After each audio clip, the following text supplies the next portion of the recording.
The private investigator did not come to my house with a photograph of a missing girl. That came later.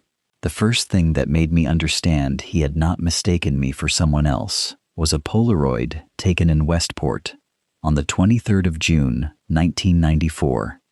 In the foreground of the photograph, a 20-year-old woman was paying for another week at a hostel desk. She had dark hair, a denim jacket, and my mouth. In the background, at the far end of the hostel hallway, standing in a doorway and looking directly at the camera, was me.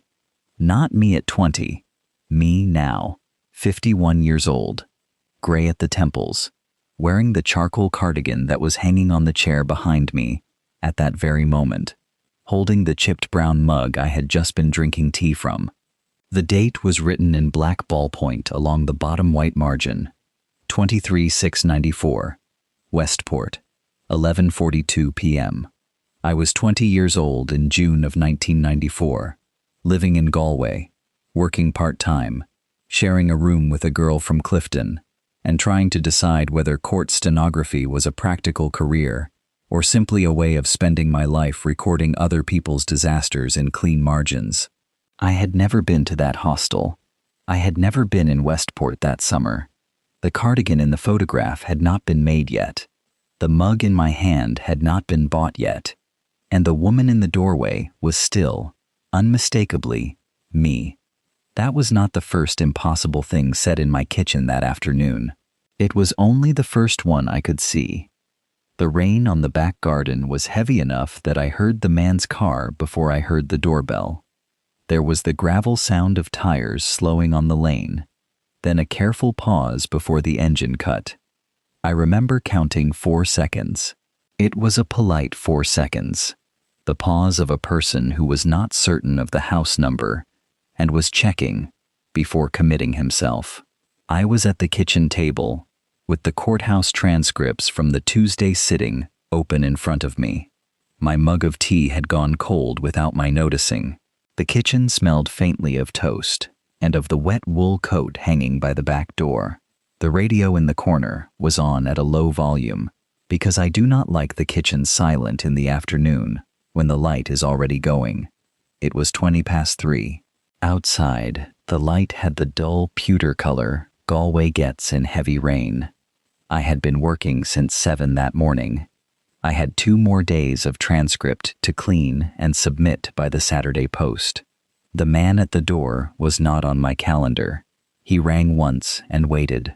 I liked that. It is a small thing, but I have found over the years that people who ring twice too quickly usually bring urgency that belongs more to them than to you. I closed my laptop, walked through the hall, and turned on the hall light because the rain had made the house dark. Through the frosted glass of the front door, I saw a man in a navy raincoat, mid-50s, holding a flat cap in one hand and a leather case under the other arm. He was standing back from the door, at the polite distance of someone who knew he was unexpected. I opened the door. "Aoife Vic Fadine," he said. His voice was Donegal, soft at the consonants. He did not lean forward. He did not flash identification before I asked. He waited. "Yes," I said. "My name is Padraig O'Donnell. I'm a private investigator. I've come down from Letterkenny this morning. I was hoping you might give me an hour of your time." He paused, and in that pause I heard the rain behind him. "It's about a missing woman. I think it's important. I also think it may be unwelcome. I can come back another day if you would prefer. I'll leave you my card either way." He already had the card in his hand. That also mattered. He had prepared for the door to open and for it not to. The card said, O'Donnell Investigations, with a Letterkenny number and an email address. It was matte and plain, the design looking 20 years old, but the print new. I looked at him for a long moment. He met my eyes evenly. He did not soften his face into reassurance, and he did not harden it into authority. He looked like a man who had been doing difficult work for a long time and had learned that doors either opened or did not, and that when they opened, It was rarely because of anything clever he had said. I thought about the Tuesday transcripts waiting on the table. I thought about the rain settling in. I thought about the fact that no investigator had ever come to my door in 51 years, and that whatever he had come to say had already found me by the simple geometry of his arrival. Closing the door would not unmake the visit. It would only postpone the sentence. "Come in," I said. I made tea. That is the kind of woman my mother raised me to be. A man can arrive at the door with a death notice, a complaint, a missing persons file, or a threat from a solicitor, and still the kettle is put on first. The practical rituals of hospitality are not always kindness. Sometimes they are a way of buying enough time for the mind to arrange a chair for fear. I put the brown teapot between us on the kitchen table and moved the court transcripts to the dresser. Padraig took off his raincoat, folded it neatly over the back of the chair, and sat down with the leather case on his knees. He did not open it immediately. He waited until I sat across from him. He had gray hair cut short and small gray eyes set in a long, weather-worn face. His hands were broad and marked, the hands of a man who had been a farmer before he had been anything else. There was rain still caught in the seams of his jacket. "Thank you," he said. He put both hands on the leather case but did not open it. "I want to be honest with you from the first minute. I have been hired by a family in Donegal, by an old woman named Sela Vic Fodrig, to find her daughter. The daughter's name was Synod. She left home on the 17th of June, 1994, and was last confirmed in Westport on the night of the 23rd. I have worked this case, on and off, for 11 years. I took it from a man named Brendan Carney, who took it from a Garda detective in Sligo, who retired in 2003. He tapped the case once with 2 fingers. The file is in here. It is a thorough file. I am not a man who comes to a door without being sure. I am sure enough that I came to your door. I am not sure enough that I think I am right. Do you understand the distinction?" "I do," I said. "Good." The rain tapped against the kitchen window. The radio in the corner murmured something about traffic near Lochria, too low to matter. "May I show you the file?" he asked. "Yes." He lifted the leather case onto the table and opened it. The case had 2 compartments. In the upper compartment sat a beige cardboard folder with a typed label and a brass fastener at the top. He placed the folder on the table between us. He did not push it toward me. He laid one hand flat on the cover, as if restraining it. "Her name was Sinead Vic Fodrig," he said. "She would be 51 years old now. She was 20 when she disappeared. She had been working in Galway during the summer of 1994 in a pub on Quay Street called The Keys. The pub is still there.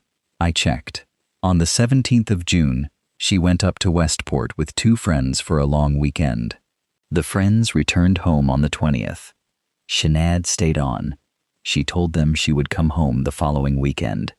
He watched me while he spoke. Not suspiciously, carefully. She never did. The last confirmed sighting was at the Old Mill Hostel in Westport on the night of the 23rd. The hostel was demolished in 2009, but I have photographs of it as it was. The receptionist remembered Sinead because she paid for a second week in cash that evening and asked whether there was somewhere she could leave a letter for someone to collect. The receptionist told her to put it in the desk drawer. The letter was never collected. When the Gardaí opened it 3 weeks later, it was addressed to a man named Tomás O'Brien at an address in Galway City. The address was real. The man was not. There was no Tomás O'Brien living there. There had not been. There never has been. I held my tea in both hands. "What does the letter say?" I asked. "I can read it to you in a moment, if you want. But first I want to tell you what is in this folder, because the letter is the only item in the file that is distressing by itself, and you should know what kind of afternoon I am asking you to have. Go on.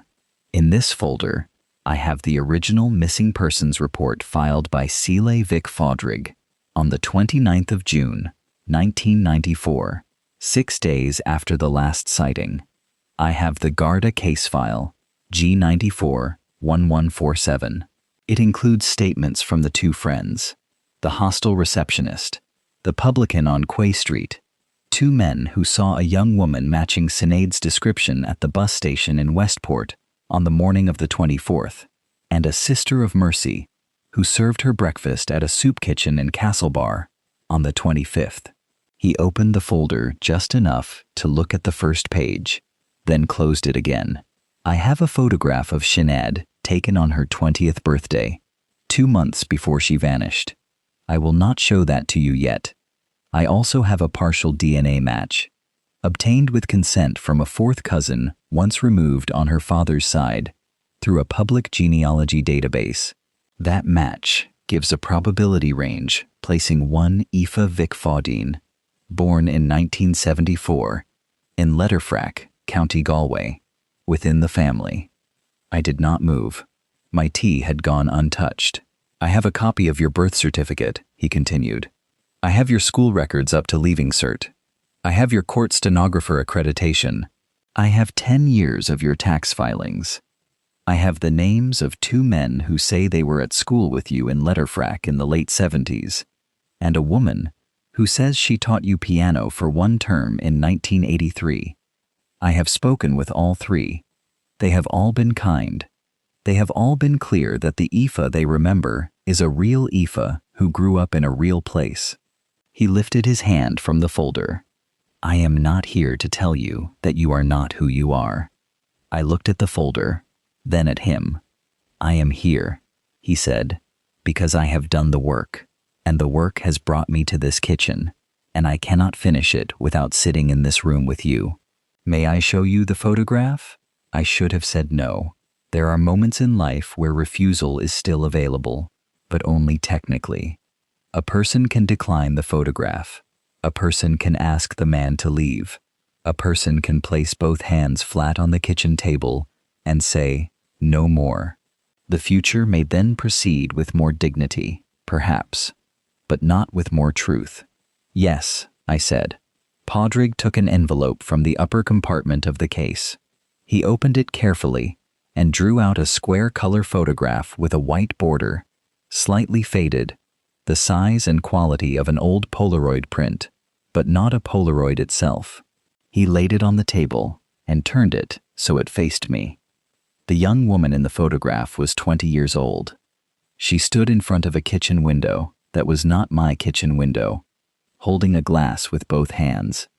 She was looking past the camera at someone who had clearly just said something funny. Her mouth was caught between a laugh and a held breath. Her hair was long and dark, parted on the left. Her eyes were the same green-gray as mine.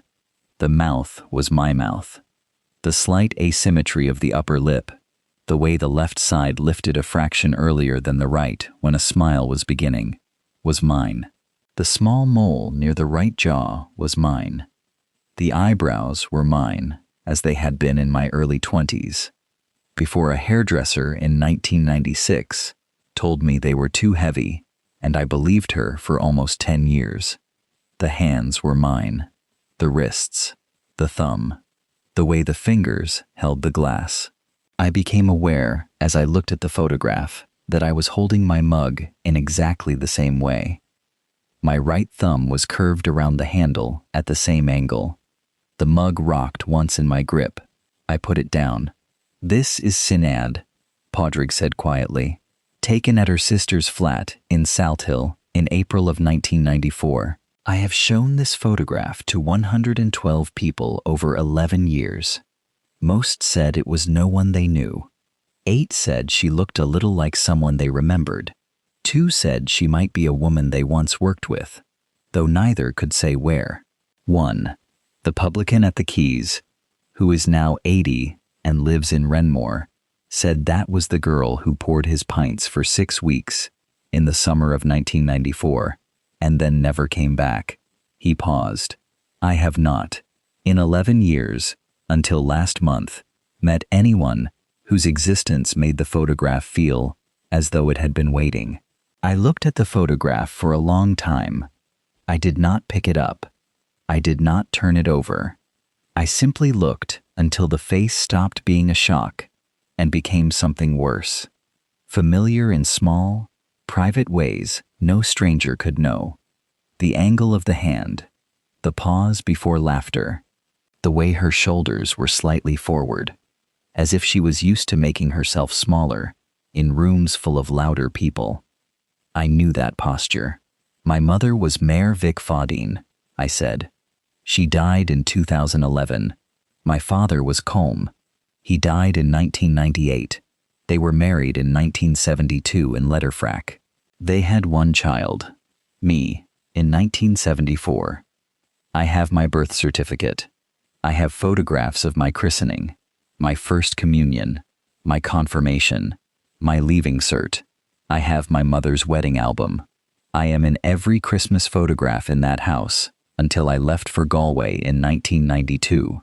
I have lived in this house since 2007. I have been a court stenographer for 28 years. I do not have a sister.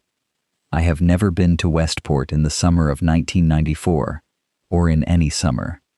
I do not know your client. I am very sorry for her. The woman in that photograph is not me. Padraig nodded. Slowly, twice. He did not look disappointed. He did not look relieved. He looked like a man receiving the answer he had expected from any truthful person sitting in my chair. Thank you, he said. Then he closed the folder. That small movement frightened me more than the photograph had. I understood he had not yet shown me the reason he had come. I want to ask, he said, before I show you the other thing, whether you would like me to leave. What other thing? There is one more item in the case. It is the reason I came in person. It is the reason I did not write to you first. It is the only item I cannot account for. The rain seemed to harden against the window. If you would prefer I leave it in the case and walk out of your house and never come back, I will do that. I will burn the item this evening. I will tell Seeley I was wrong. I will close the file. He leaned back slightly. I am offering that before I show it to you, because once I show it to you, I do not believe I can take the offer back. I looked at the photograph of Sinead. I looked toward the hall, where my charcoal cardigan hung on the back of a chair. I thought of my mother, who had died in the front bedroom of this house on a Sunday afternoon in November 2011. She had held my hand for the last 40 minutes. Near the end, she said something I had kept close to me for 14 years. You have been the daughter I asked for. At the time, I took it as tenderness. A dying woman's love, a final blessing. I had never thought to examine the wording. Show me, I said. Padraig took a second envelope from the case. This one was older. The paper was foxed at the edges. The flap had been opened and resealed with a strip of brown tape that had been peeled and pressed back down many times. He placed it on the table. Then he opened it. He drew out a Polaroid, a real Polaroid. Square white frame, chemical yellowed image, black ballpoint date written along the bottom margin, in a hand that was not his. 23/6/94, Westport, OMH, 11:42 p.m. He laid it beside the color photograph. The Polaroid showed the front desk of a hostel. A young woman stood in profile, paying with cash. The receptionist, wearing a green jumper, stood behind the counter writing in a ledger. The young woman was Sinead. Same hair, same face, same denim jacket. Behind her, the hostel hallway stretched into the distance. At the far end of that hallway, a door stood open. It was framed by a cream-painted doorframe. Standing in that doorway, in clear focus, looking directly at the camera, was a woman of about 50. She wore a charcoal cardigan. Her hair was graying at the temples. She held a brown mug with a chip near the rim. Her thumb was curved around the mug, at the same particular angle I had noticed minutes before. The woman in the doorway was me. Not me as I had looked in 1994. Me as I looked sitting in that kitchen. Me now. I do not know how long I looked at it. Memory is poor around impossible things. It flattens time. It makes 10 seconds feel like a room you lived in for an hour. I remember the kitchen clock ticking above the stove. I remember the radio low in the corner. I remember the kettle on its base making its small cooling sound. I remember putting my hand flat on the table beside the Polaroid and feeling the wood under my palm. The room had not changed. The world had. "Where did you get this?" I asked. Padraig did not answer quickly. "That," he said at last, "is the question I have spent 11 years not being able to answer." He folded his hands together. "I was given this Polaroid by Brendan Carney when he handed me the case in 2015. He told me he had taken it out of the Garda evidence box in Sligo in 2003 because he did not want it to be in the box when the box was archived. He told me the Garda detective who logged it, Detective Sergeant Maeve Costello, had put it in the box on the 2nd of July, 1994. Where was it found? In the desk drawer at the Old Mill Hostel, in the same place as the unopened letter. I looked at the woman in the doorway. She believed it was not a real photograph, he said.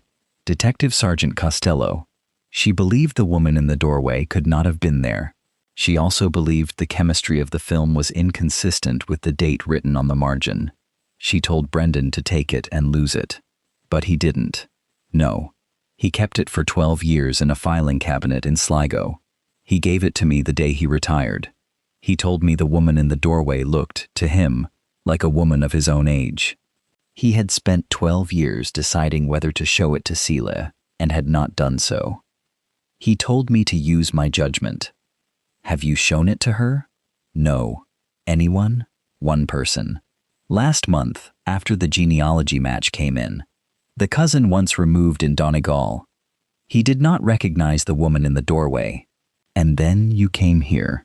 Yes, to show it to me. To ask whether, knowing you were not there, you could sit in this kitchen with me for the next 2 hours and decide what we do about it together. I haven't agreed to 2 hours, I said. No, Padraig said. You haven't.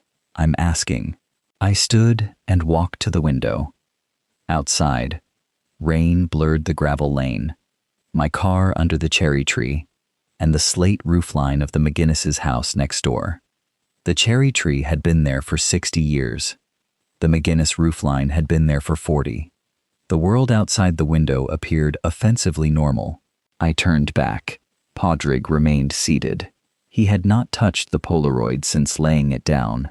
The photograph sat on the table beside the image of Sinead at 20. And for a moment it seemed to me that the two photographs were not evidence but doors. Read me the letter, I said. He took out a third envelope.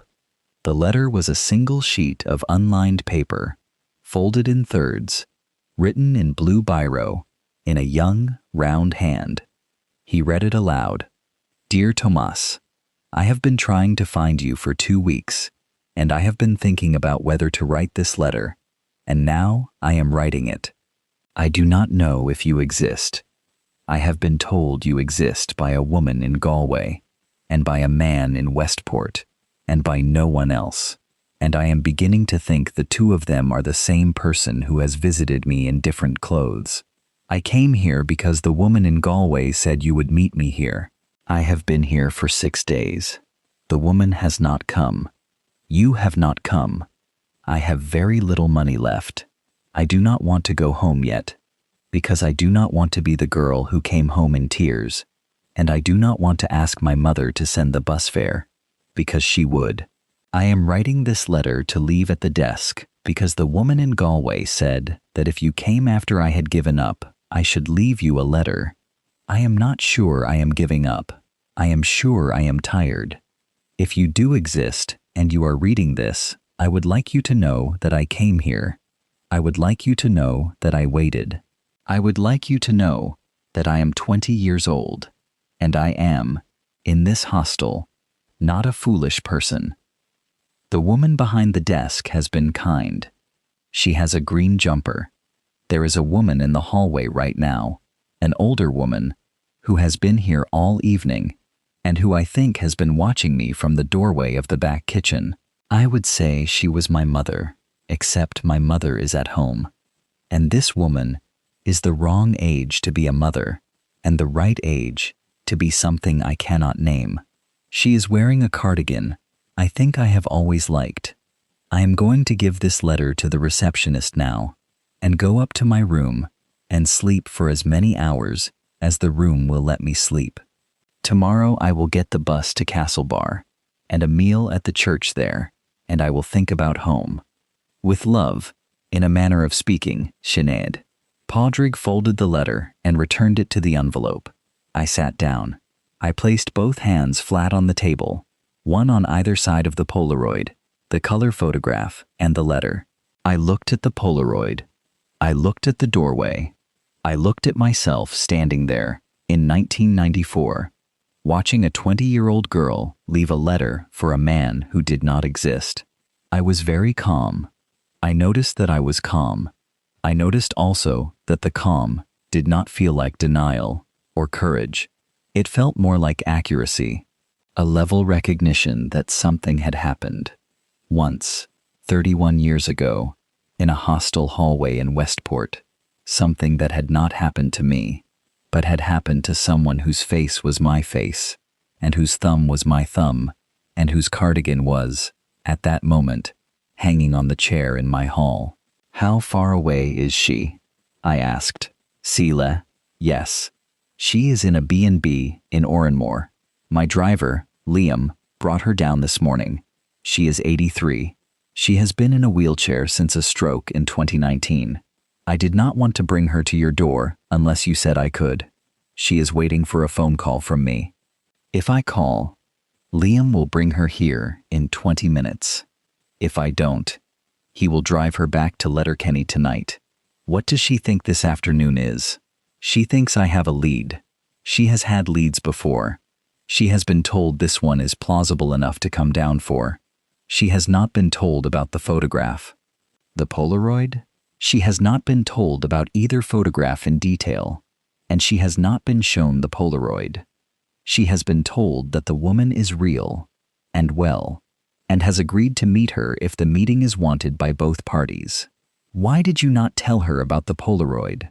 Because I have not, in 11 years, been able to bring myself to tell an 83-year-old woman something I cannot understand myself, because she has been through this with 3 previous leads, and each time she has been gentle and dignified, and has cried in the car on the way home, because the Polaroid would give her a hope that the meeting would either confirm or destroy in the first 5 seconds, and I did not want her to carry that hope for 4 hours on the motorway.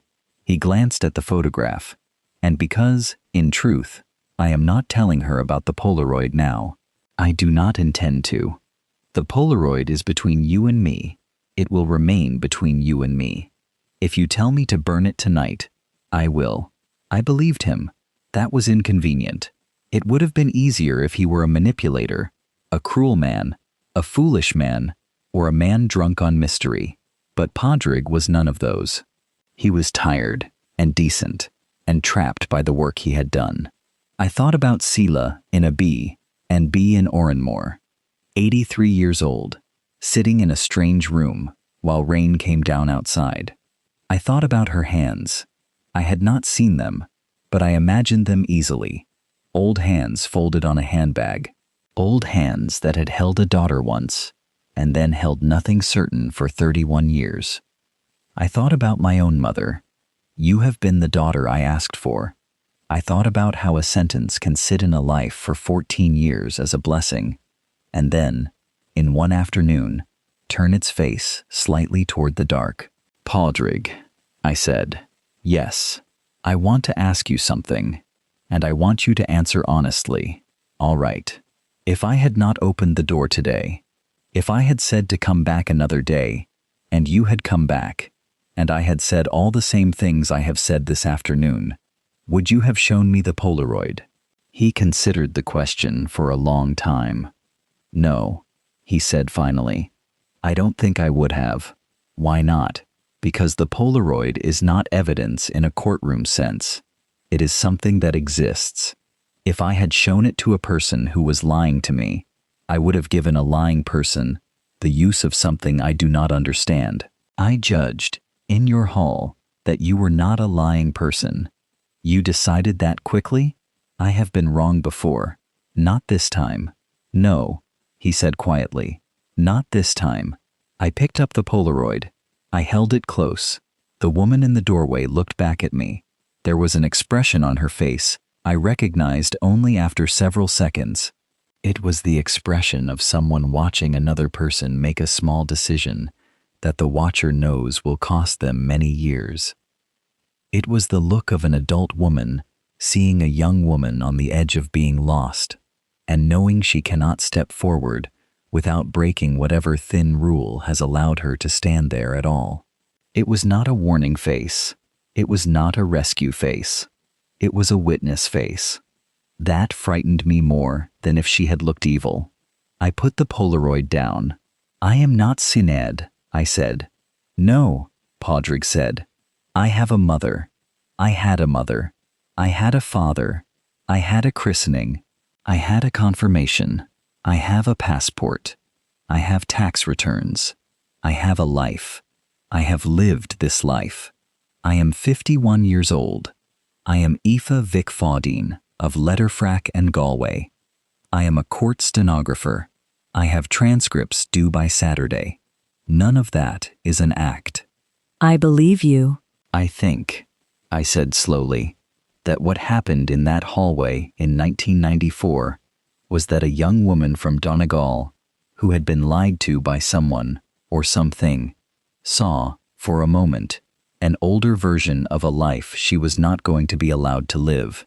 I think that older version was real enough to be photographed. I think the younger woman went upstairs, slept, got on a bus the next morning, ate a meal in Castlebar, and went on to wherever she went on to. I think she died, or lived, or became someone else, and her mother has spent 31 years looking for her. Podrick did not interrupt. I think the woman in the doorway is, in some sense, me. I think she is also not me. I think the photograph is true, and I think my life is true. I think both things can be true, because the world is not as tidy as a Garda evidence box. No, he said, it is not. Burn the Polaroid tonight. All right. Do not tell Celie about it. Ever. No. But call Liam. He looked at me. Aoife. Call Liam. Tell him to bring her. He said nothing. I want to meet her, I said. I am not going to tell her I am Sinead. I am not going to pretend anything. I am going to tell her I am a woman who has heard today that she lost a daughter in 1994, and that I am very sorry, and that I would like to sit with her for an hour and make her a cup of tea and listen to her talk about her daughter. My voice did not break. I thought it might, but it did not. I am the age her daughter would be. There is no other woman in Ireland today sitting in a kitchen in Galway being told that a Polaroid of her exists in a place she never was. I think I owe her the hour. Podrick's gray eyes were wet. He did not let the wetness become anything. He took out his phone and stepped into the hall. I heard him say, Liam, bring her. Yes, 20 minutes. Tell her the woman would like to meet her. Tell her, he paused. Tell her she is a kind woman. Yes. All right. He put the phone away, but did not immediately come back in. I heard him stand in my hall for several seconds, breathing. While he was gone, I picked up the Polaroid one more time. I looked at the cardigan in the photograph. Then I looked toward the hall. The charcoal cardigan was hanging over the back of the chair. I stood, took the cardigan, and held it against my chest. The wool in the Polaroid and the wool under my hand were the same wool. Not similar, not like, the same. The cardigan was ordinary, bought on Shop Street in 2017 for €49, on sale from $65, worn hundreds of times, darned at the right elbow after I caught it on a hawthorn bush in 2019. It was mine. It had no business being in Westport in 1994. I folded it carefully, walked upstairs, placed it on the bed in the spare room, and closed the door. When I came back down, I put on a navy cardigan from the hook by the back door. Padraig noticed. He did not ask. I filled the kettle. We waited. The car came up the lane at 4:11. Liam was a heavy, quiet man in his 60s. He did not come in. He helped Seela from the car, settled her into the wheelchair, and pushed her to the front door under a large black umbrella. I held the door open. Seela Fick-Padraig was a small woman with white hair, pinned back from a face that had been beautiful and was now, at 83 and after a stroke, asymmetrical, tired, and clear-eyed. The left side of her mouth did not move. The right did. She looked up at me from the wheelchair as Liam guided her over the threshold. Her right eye widened slightly. "Oh," she said. The word was not shock, not disappointment. Recognition, perhaps, or its nearest living cousin. "Oh," she said again. "You do look like her." "I have been told that today," I said. "I'm so sorry. I am not her. Please come in." Seela nodded. The nod was small and dignified. She did not cry. I had expected her to cry, and she did not. Liam wheeled her into the kitchen and parked her at the table. Padraig stood, took her coat, and hung it by the back door. The Polaroid, the color photograph, and the letter had all been returned to the case. The case was closed, and on the floor beneath Padraig's chair. I brought a fresh pot of tea. Seela drank 1 cup slowly with her right hand.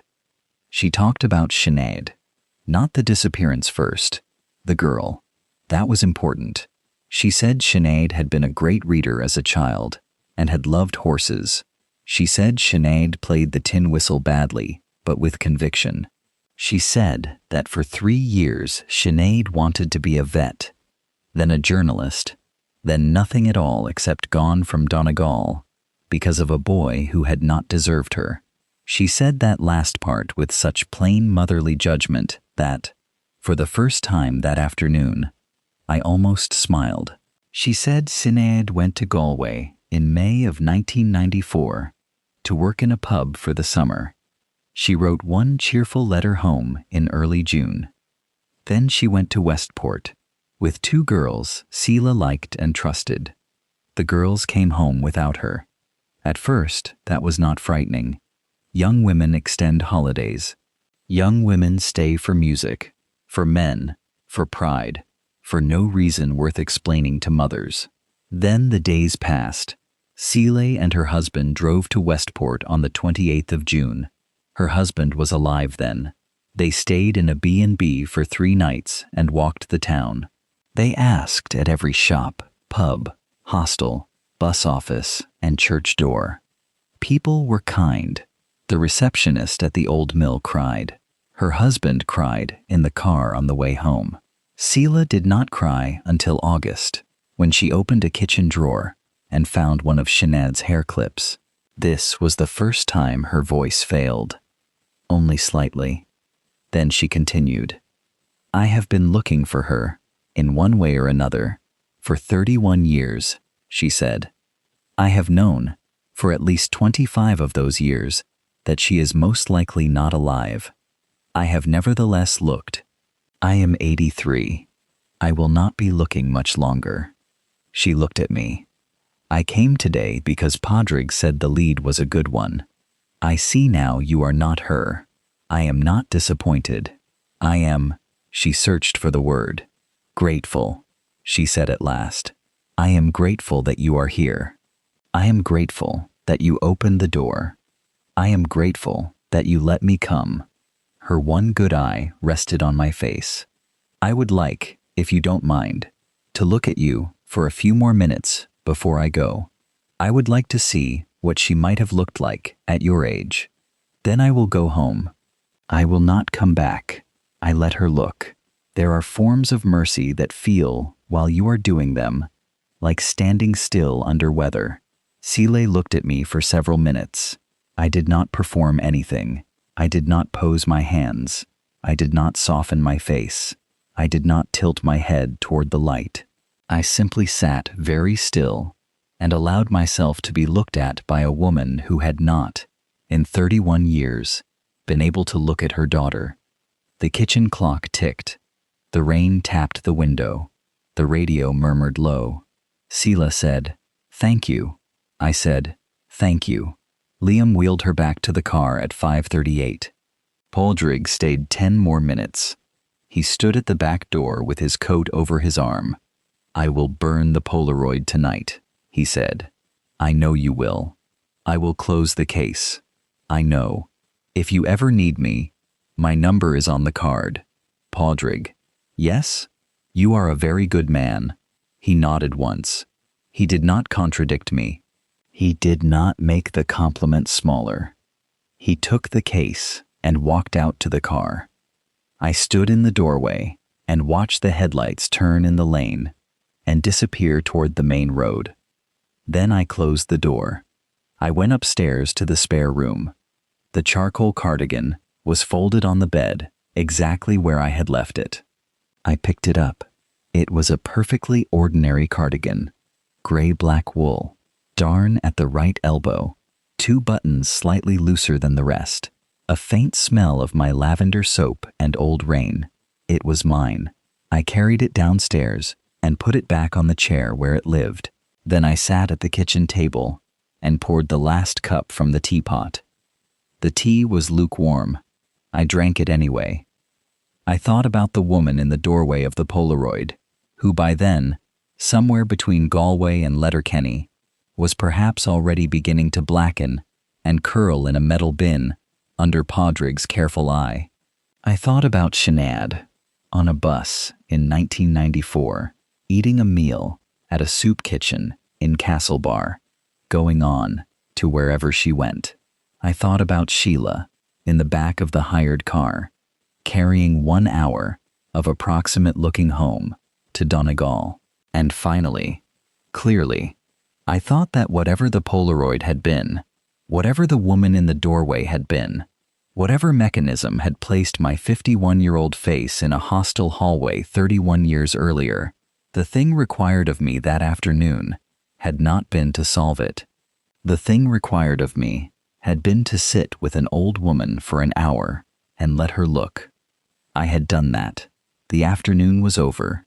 I washed the cups, the saucers, the small milk jug, and the brown teapot. I dried them with the cloth on the hook and put them away. I turned off the radio. I brought the courthouse transcripts back from the dresser to the kitchen table. The light outside was fully gone. The lamp over the table cast a small warm circle on the wood. I opened the laptop. I worked until 10. Then I went to bed. In the morning, the rain had stopped. I woke at 7, made tea, and found the charcoal cardigan on the back of the chair where I had put it. I put it on. The wool settled around my shoulders. I felt the small darn at the elbow. I buttoned the top 2 buttons and left the rest undone, the way I always did. I drank tea standing at the back door and looked out at the wet garden. The McGinnis's cat came up the path and sat on the step, as it did most mornings. I opened the door and let it in. It wound around my ankles. I bent and scratched it behind the ear.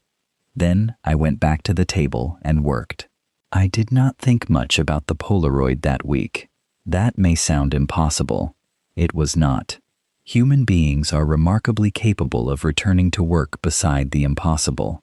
The rent is still due. The court transcripts still need filing. The kettle still needs filling. The cat still asks to be let out and then back in. The world, having cracked, does not always fall apart. Sometimes it simply continues with a crack in it, and you learn where not to place your weight. I thought about Sile. I thought about Sinead. In December, I wrote Sile a short letter on good paper, saying I had been thinking of her and hoped she was well. She wrote back. Her handwriting was shaky but clear. We wrote 3 times that year and twice the next. She died in February of the year after that, peacefully, in her own bed, with her sister beside her. Podrick sent me a card to let me know. I went to the funeral. I sat in the back. After the service, Sila's sister found me. She held both my hands and said, "She told me about you. She said you were a kind woman." "She was a kind woman," I said. "Yes," the sister said. I drove home that night through the dark of the Midlands with the radio low and the road shining under the headlights. I did not cry. I thought about how a thing had begun on a wet Thursday in November and ended in a graveyard outside Letterkenny on a cold Tuesday in February. What had passed between those 2 days had been, against every expectation, an ordinary kindness. I thought the story was finished. That is what I told myself. When I got home, I let the cat in, though it was not my cat, and made tea, though it was nearly midnight. I hung the charcoal cardigan on the back of the chair and went upstairs. For reasons I still cannot fully explain, I did not go to bed immediately. Instead, I opened the old cedar chest at the foot of the spare room bed. Inside were my mother's albums: wedding, christening, first communion, Christmas, school, the careful archive of a woman who believed memory should be labeled before it had a chance to become unreliable. I took out the christening album. I had looked at those photographs dozens of times. I knew the order. My mother in a blue dress. My father too young and stiff in a brown suit. My grandmother holding a plate of sandwiches. The priest looking tired. Me in white lace, furious at the world. I opened to the first page. There I was, in my mother's arms. A baby. My mother stood in the front room of the Letterfrack house, smiling down at me. My father stood beside her, one hand awkwardly hovering near my blanket, as if he had not yet been told where fathers were allowed to put their hands around babies. It was the photograph I knew. Except this time, I saw the doorway. Behind my mother, at the far end of the hall, slightly out of focus but clear enough, a woman stood in the shadow of the kitchen door, 51 years old, gray at the temples, charcoal cardigan, brown mug, thumb curved at a particular angle, looking not at the camera, looking at the baby in my mother's arms. I stopped breathing. I turned the photograph over.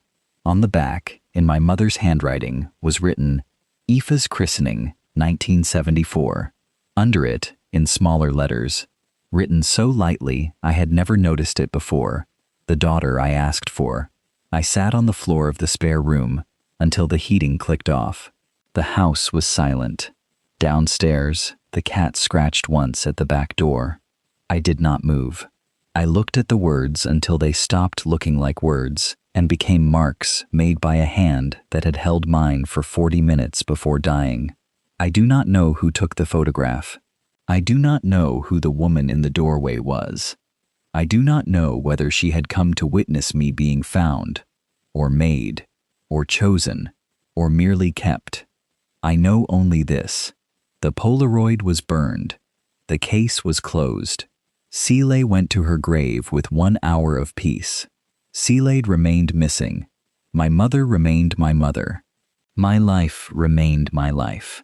And in the hallway of a house in Letterfrack in 1974, a woman wearing my cardigan stood in the doorway, holding my mug, and watched my mother hold the daughter she had asked for. In the morning, I put the photograph back in the album. I made tea. I opened my laptop. I worked.